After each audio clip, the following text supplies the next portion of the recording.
નમસ્કાર, હું છું જાવેદ સૈયદ. આપ જોઈ રહ્યા છે ન્યૂઝ ફોર ઇન્ડિયા. વાત કરીશું ખનન પ્રવૃત્તિની.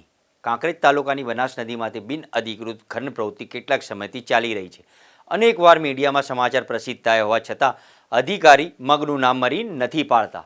ઉચ્ચ કક્ષાની રજૂઆતો કરવા છતાં કોઈ પણ તપાસના આદેશ નહીં આપતા કાંકરેજ તાલુકાની બનાસ નદીમાં એટલા મોટા ખાડા પડી ગયા છે કે ખાડાની અંદર ઉતરીએ તો પણ ચડવું મુશ્કેલ બને છે.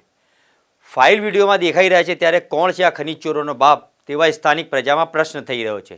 સ્થાનિક તંત્ર હોય કે જિલ્લા તંત્ર, અધિકારીઓ માત્ર રોડ પર ગાડી પકડી અને સંતોષ માને છે. ગાડી પકડાયા પછી ક્યાંથી ભરાણી અને કઈ જગ્યાએથી ભરવામાં આવી તેની તપાસ કેમ કરવામાં આવતી નથી? આનાથી તો કેવી મિલીભગત કહેવાય. ત્યારે મીડિયા સામે અમૃતજી ઠાકોર કાંકરેજ ધારાસભ્ય જણાવી રહ્યા છે કે જિલ્લાની સંકલન મિટિંગમાં પણ રજૂઆત કરી હતી તો પણ કોઈ પણ પ્રકારના તપાસ કરવામાં આવી નથી.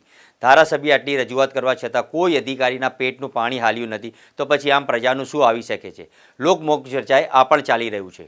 ગેરકાયદેસર ખનન બાબતે ધારાસભ્ય ઘણીવાર રાજ્યના મુખ્યમંત્રીને પણ રજૂઆત કરી છે કે મારા વિસ્તારમાં રહેતી ખનનના નોંધપાત્ર જોવા મળી રહ્યો છે. ઓવરલોડ ડમ્પરો રસ્તા પર નીકળે છે અને ડમ્પર ચાલકો એટલા બેફામ બન્યા છે કે ડમ્પર ચાલક કોઈ પણ તાટપત્રી નાખતા નથી. આ અગાઉ પણ જિલ્લા સંકલનમાં મેં જણાવ્યું કે પર્યાવરણનો નાશ થઈ રહ્યો છે, જેના કારણે જો નદીમાંથી વરસાદ સમયે પાણી છોડવામાં આવશે તો નિર્દોષ લોકોના મોત થઈ શકે તેવી સંભાવના છે. આ સિવાય રેતી ખનનના કારણે ખેડૂતોની જે ફળદ્રુપ જમીન છે તે નદીના વહેલ બજાવવાના લીધે પાણીના ડૂબમાં જઈ રહી છે. આનું એકમાત્ર કારણ છે કે આ સમગ્ર કાંડ પાછળ ભૂમાફિયા ગેરકાયદેસર રીતે ખનન કરી રહ્યા છે. તેથી પણ અમે ભારપૂર્વક સમિતિમાં રજૂઆત કરી છે. આ સિવાય કલેક્ટરને પણ આ સમગ્ર બાબતે મેસેજ કરીએ છીએ તો મેસેજ વહીવટી તંત્ર સુધી લીક થઈ જાય છે. તેઓનો આક્ષેપ હતો કે જે લોકોએ વહીવટી તંત્રમાં છે તેમનો પણ ભૂમાફિયામાં સંપર્ક હોઈ શકે છે, તેની પણ તપાસ થવી જોઈએ. આ બાબતે વારંવાર જિલ્લા સંકલન, તાલુકા સંકલન, સચિવ કક્ષાએ માન્ય મુખ્યમંત્રી સુધી પણ મેં આ વાત કરી છે. મારા મત વિસ્તારની વાત કરવા જાઉં તો મારા મત વિસ્તારની અંદર રેતી ખનન બેફામ ભૂમાફિયાઓ કરી રહ્યા છે. કોઈ સીમા વગરનું રેતી ખનન કરી રહ્યા છે. ઓવરલોડ ડમ્ફરો ફરી રહ્યા છે. કાયદાના નિયમ મુજબ ડમ્ફર ઉપર જે તાટપત્રી કે મીણ્યું હોવું જોઈએ નથી.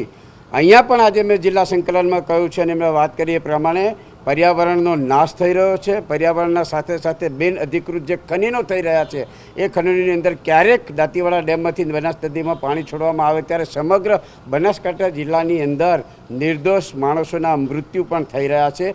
ખેડૂતોની ફળદ્રુપ જમીન નદીનું વહેણ બદલવાના લીધે ખેડૂતોની ફળદ્રુપ જમીન પાણીના ડૂબમાં જઈ રહી છે. આનું માત્ર એક જ કારણ છે કે ભૂમાફિયાઓ જે બિન અધિકૃત રીતે ખનન કરી રહ્યા છે એ બાબતથી સંકલનમાં પણ અમે ભારપૂર્વક રજૂઆત કરી છે. અમે કલેક્ટરશ્રીને પણ કહ્યું છે કે અહીંયાથી અમે બોલીએ એ વિધિન સેકન્ડની અંદર ભૂમાફિયાઓ જોડે અમારા મેસેજ પહોંચે છે. એટલે ક્યાં કંઈ વહીવટી તંત્રની અંદર જે માણસો બેઠા હોય એમનું પણ ભૂમાફિયાઓ સાથે ખૂબ મોટું સાંઠગાંઠ એવું અમને દેખાઈ આવ્યું છે. આવનાર સમયની અંદર વડા અને નાના જામપુરની અંદર જે અમારો રોડ છે એની અંદર ડેરી આવેલી છે, પ્રાથમિક શાળાઓ આવેલી છે, આવા કેટલાય રસ્તાઓ છે.